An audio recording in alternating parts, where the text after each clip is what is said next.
cosas que a ti te interesan, sin censura. Con Vicente Serrano. Seguimos hablando sin pelos en la lengua, sin censura. Estamos transmitiendo en vivo y en directo desde esta trinchera independiente, libre como el viento. Voy ahora en el enlace de todos los martes en vivo y en directo con la doctora Leticia Calderón Chelius, experta en asuntos de migración y siempre opinando de los temas importantes, de los temas torales en México. Doctora, ¿cómo le va? Feliz martes. Pues muy bien, Vicente, aquí escuchándolos, a tus órdenes. Oiga, doctora, pues varios temas. Ayer hablábamos con Jesús Esquivel, corresponsal de la revista Proceso en Washington, único corresponsal mexicano acreditado por la Casa Blanca y colaborador de Sin Censura, de esto que dejará Enrique Peña Nieto como regalitos o sorpresitas para el nuevo gobierno de Andrés Manuel López Obrador. Compra de misiles. Ya aprobaron 8 misiles que está intentando comprar el gobierno de Peña Nieto. En momentos en que Andrés Manuel habla de austeridad, Peña Nieto se podría despedir con esta compra de no sé cuántos millones de dólares, más de 40 millones de dólares, 41 millones de dólares, en 8 misiles, como si México fuera un país bélico o agresivo en el mundo. Además de que Jerónimo Gutiérrez, el embajador de México en Washington, ha admitido con todas sus letras que sí están negociando esto del tercer país seguro para que México se convierta como en un filtro migratorio para Estados Unidos.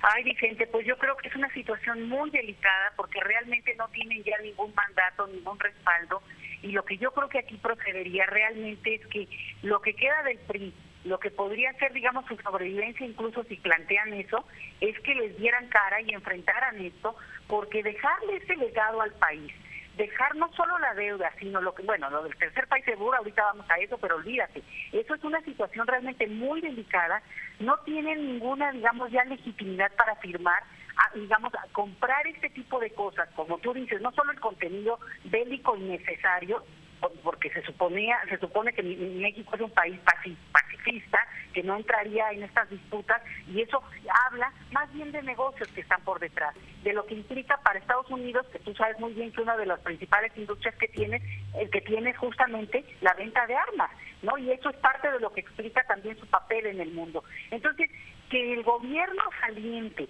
ya con una legitimidad en los suelos, que esté a días, Vicente, de irse y que estén dispuestos a hacer una negociación, solo te habla de alguna cuestión benéfica en lo personal para quienes están negociando, porque no podrán hablar a nombre del bien de ningún país ya en este momento.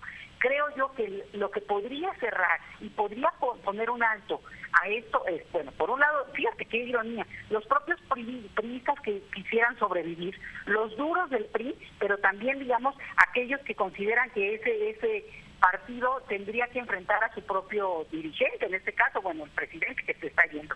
Y la otra, pues, el aviso a la sociedad civil mexicana, al gobierno entrante, para que frenen, bueno, una compra ridícula, no solo por su contenido, sino por el costo. Eso justamente en un momento en que se está hablando de buscar recursos por donde sea, de eliminar privilegios para poder realmente tener recursos y hacer otras cosas. Hacer una compra de este perfil, te digo, yo insisto y lo sostengo, me parece que esto habla de algún negocio que se está haciendo por detrás y es absolutamente inaceptable. Ya que está hablando de esto, de ahorrar dineros, ¿cómo ve esto de los ministros de la Suprema Corte de Justicia de la Nación que se aferran a sus salarios groseros? Y más lamentable me parece la explicación que da Olga Sánchez Cordero, la que será la secretaria de Gobernación con Andrés Manuel López Obrador, que dice que esto viene desde los ingleses de Inglaterra en el siglo XVII, desde incluso los tiempos de Benito Juárez en México, cuando estaba en la Suprema Corte de Justicia de la Nación. Y dice uno, pues no habrá manera de reformar la Constitución, porque ahora se escudan en la Constitución para que no les bajen sus salarios, a pesar de que otro artículo de la Constitución señala que ningún funcionario público debería de ganar más que el presidente de la República. ¿Cuál es su opinión? Mira, es un tema delicado. Yo ahí sí te voy a decir que tengo una especial, digamos, respeto y admiración por la ministra, y yo ahí sí tengo una fe puesta en que cambios que vienen y que esperemos que se den, van a venir por el área de gobernación que ella va a liderar. Entonces, la voy a poner aparte yo y sus comentarios, pero fíjate que es un tema delicado porque en estricto sentido también la misma Constitución dice que quien recibe un salario pues no tendría que, digamos, sería anticonstitucional que se le bajara su salario. Entonces aquí entramos en una disputa que tiene que ver más con el momento del cambio, lo simbólico, porque lo que es impresionante es que estos ministros, con el salariazo que tienen, no hagan un guiño a la sociedad y no digan, vamos a revisar nuestros salarios, los vamos a bajar, aún así, pues, mira, aunque los bajaran a la mitad, gente, es una locura, son salarios que aún así son los más altos de todo el país en términos de funcionarios públicos. Doctora, sí. Pero podríamos decir que hay justicia en un México si los ministros se mantienen sus salarios, en el que ganen los ministros de la Suprema Corte de Justicia de la Nación 5 veces más que el propio presidente de la República. Y se lo digo porque eso no se ve ni acá en Estados Unidos. Esos ministros, como diría López Obrador, no los tiene ni Obama, ni Trump, ni nadie. No, pero por eso te digo, o sea, lo que impresiona es que ellos no hagan un gesto, que no entiendan el momento delicado, porque ellos son personas políticas que tendrían que entender también que incluso lo que ellos dicten, la legitimidad de su palabra, también tiene que ver con el respeto que imprimen, no nada más, digamos, bueno, son ministros, pero ellos lo son también en función de la legitimidad y el respeto que tiene esta institución. Si no la tiene, pues también todas sus decisiones, aunque sean jurídicas, apegados a derecho y toda esta disputa, pues digamos los pone en una situación donde son muy criticables en términos generales y quedan al final de cuentas igual que el más corrupto de poder, digo, y eso es injusto también. Pero a mí me parece que ahí están dos cosas, ¿no? Por un lado, esta disputa donde los salarios tienen una implicación. Vamos a suponer que solo la baja de salarios a todo nivel federal no es obviamente lo que puede sacar la economía del país. Es parte de la rueda de la corrupción en un sentido de que se ha abusado de eso, de que ha sido una extrapolación excesiva respecto sobre todo el salario general de la población. Pero aunque eso no resuelva, es un mensaje. Y no verlo de parte de ellos, me parece a mí, como ese mensaje potente que dice, vamos por el cambio, acompañarlo, aun cuando tengan obviamente su ideología partidista y política. Eso a mí es lo que me parece muy lamentable y sobre todo te voy a decir una cosa, cuando estamos en un momento en el cual digamos, todo mundo se podría quejar, son de los que se sostienen porque ellos son puestos transeccionales, y eso va a pasar con muchos puestos, Vicente, que en principio es delicado, te lo digo jurídicamente hablando, porque alguien que recibe un salario y sigue su puesto porque no va a salir, no es diputado ni senador, sino que son puestos transeccionales, por ejemplo, INAI, derechos humanos, las instituciones académicas, bueno, a ellos es a los que si se les pretendiera bajar el salario, podrían entrar en una disputa legal. Tú te vas a acordar del caso de Benito Nasif, del IFE, ahora INE, que cuando les bajaron el salario, él hizo una controversia legal para que no se lo bajaran, y al final de cuentas la ganó, porque constitucionalmente hablando también se dice eso. Entonces, vamos a ver escenarios muy interesantes, pero por eso yo quiero decir que el mensaje político es el que este perfil de actores parece que no capta en un momento que ese es el juego donde se están librando todas las batallas, en el de los símbolos, en el de lo que representa, por ejemplo, la corrupción, ¿no?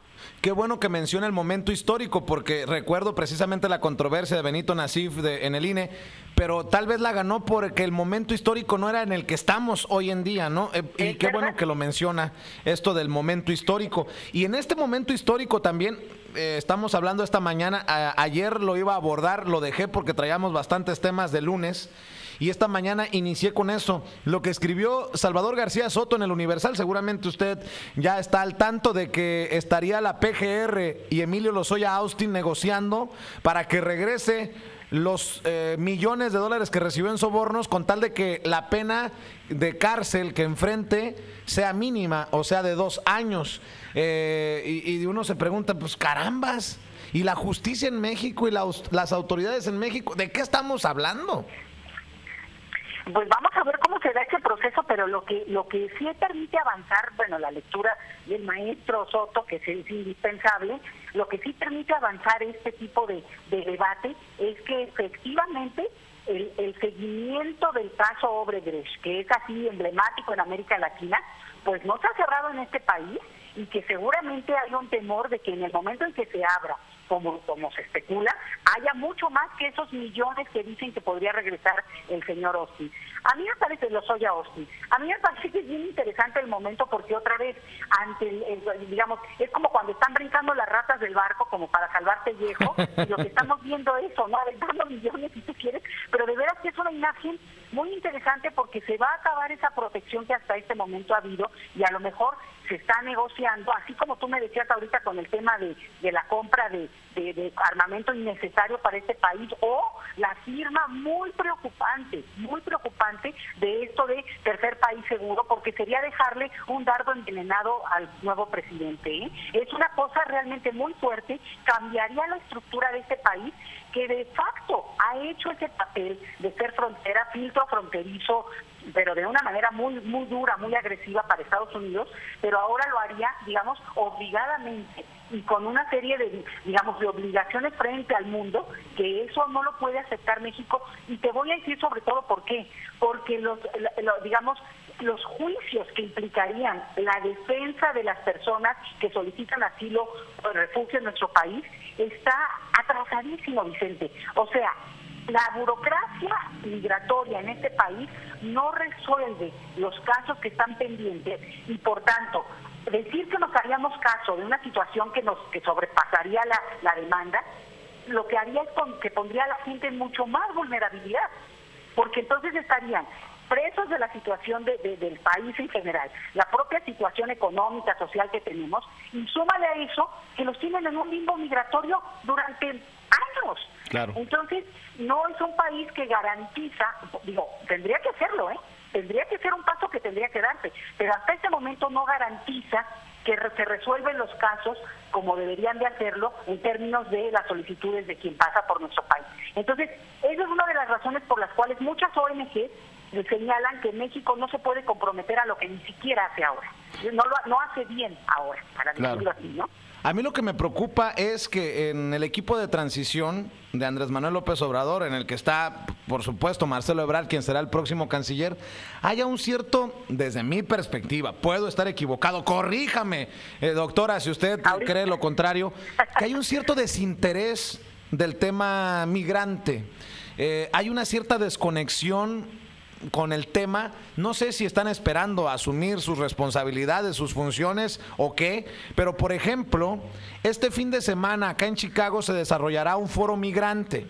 Vienen senadores, diputados, algunos electos, otros en funciones, del Partido del Trabajo, de Movimiento Ciudadano. Sé que hay interés del PRI, del PAN, pero extrañamente hay un dejo de desinterés, hay que decirlo, por parte de Morena, y eso me preocupa. No, Vicente, mira, déjame que te cuente que hay reuniones, al contrario, está movidito el tema, porque hay reuniones y mañana es una en la Casa Refugio Cizaltépetl, acá en la Colonia Condesa, en la Ciudad de México, pero es yo creo que la tercera o la cuarta, a la que ha convocado el liderazgo del padre Solalinde, pero realmente él es un hombre, ¿no? Es como pues convoca ese nombre y bueno, no llama a desconfianza. Y en ese sentido ha logrado ir reuniendo y cada vez más a grupos muy disímbolos de sociedad civil de muy distintos, digamos, orígenes, que se pero, doctora, hemos ido reuniendo porque, doctora, sí. Perdón que la interrumpa, pero usted habla de una persona que es amiga también de Sin Censura, es un amigo de nosotros, el padre Solalinde, ¿sí?, quien no forma parte del equipo de transición. A eso me refiero. Pero no forma en términos, digamos, formales, de ingreso, si tú quieres, de puestos, pero sí forma en términos de el apoyo ideológico que dio, digo, abiertamente. El padre Solalinde fue, digo, ahora sí que vaya, que fue un liderazgo que implicó ya un llamado directo, sino a votar, a ver esa opción política que al final ganó, Pero en ese sentido yo te quiero decir para que el público lo sepa, sí está habiendo un número de reuniones muy interesantes donde se está discutiendo mucho el tema de dividido, porque además toma en cuenta una cosa, una parte son mexicanos en Estados Unidos, una parte es mexicanos en el mundo, porque no necesariamente tienen la misma problemática, pero es parte de también esta diáspora. Otra es la que tiene que ver con los otros temas, Vicente, México como país de tránsito, como país de destino y bla, bla, bla, no me excedo. Pero creo que ese es el punto que se está tratando de discutir en estas reuniones, que en su momento van a dar una propuesta al gobierno entrante. Y ese es el mandato que le están solicitando al padre Solarín. Voy a creer en esto hasta que usted sea tomada en cuenta, hasta que las personas que nosotros respetamos, que verdaderamente tienen que aportar, sean tomadas en cuenta. ¿Ya la invitaron a estas mesas? Mira, ya me invitaron, me han dicho 2 o 3. Pero te voy a decir que me parece también, Vicente. A veces a mí me parecen estas cosas, yo no sé quién lo está financiando. A mí siempre me da miedo estas cosas. Es una cuestión política, es una cuestión del Senado, de la Cámara. No me queda muy claro ahora que tú lo mencionas, porque sí es público. También va a haber algunas otras reuniones de otros tipos. Y yo digo, bueno, se van a reunir ¿para qué en concreto? Porque al final de cuentas también a veces tú sabes muy bien que el paseo a Chicago no se lo pierden nuestros diputados, pero por nada. Eso que ni qué. Por ahí candidateé su nombre para que en el Foro Nacional sea invitada, doctora. Sí, perdón por tomarme esa confianza y esa libertad.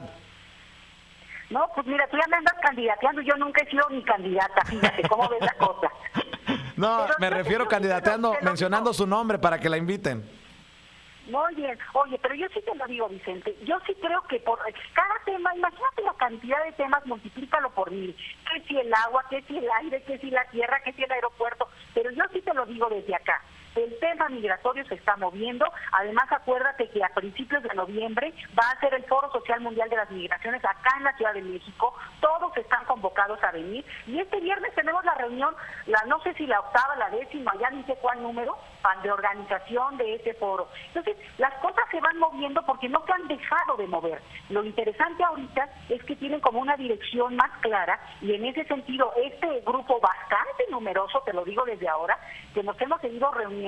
Yo empecé a reunirme apenas, tenía bastantes cosas de mi trabajo, pero empecé a ir ya de manera más seguida y es interesante el perfil tan diverso que ha convocado. Te decía yo, hay el liderazgo de Solalinde, pues ayuda, porque si no, pues ya sabes, todo el mundo está peleando. Claro. Pero el punto es que se plantea dejar una serie de ideas muy concretas, no rollo, ideas concretas, pensando en que las toma, y ese es el mandato, que las va a tomar en cuenta el próximo gobierno entrante. Y también te voy a decir una cosa, porque creo que ayuda. Tampoco crees que estamos inventando el hilo negro, ¿eh? Haz de cuenta que nos reunimos y ya nada más reiteramos lo que ya sabemos, casi lo obvio en algunos temas, Vicente.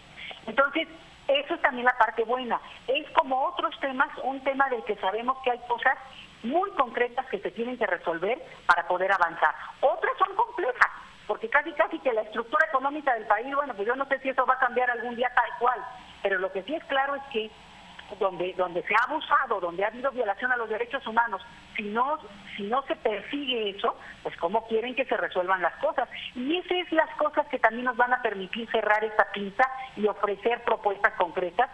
Sé bien de lo de Chicago, digamos, ya tú me contarás si nada más era el paseo o efectivamente son reuniones donde van a decir algo y también la pregunta es ¿hacia quién y para qué? ¿Qué grupos se están reuniendo ahí? Y será muy interesante darle seguimiento, Vicente. Muy bien, pues ya le estaré contando el próximo martes o antes si lo amerita la noticia. Doctora, le mando un abrazo y como siempre, gracias por su paciencia, por su tiempo, por sus opiniones y por no quitar el dedo del renglón. Su voz tiene que seguir escuchándose fuerte allá en México, sobre todo en estos temas de los migrantes. Le mando un abrazo, doctora, como siempre es un placer platicar con usted. Un abrazo a todos por allá, por la hermosa ciudad de Chicago. Gracias, la doctora Leticia Calderón Chelius, experta en asuntos de migración, siempre dándonos sus opiniones de los temas importantes en México y en Estados Unidos, a ambos lados de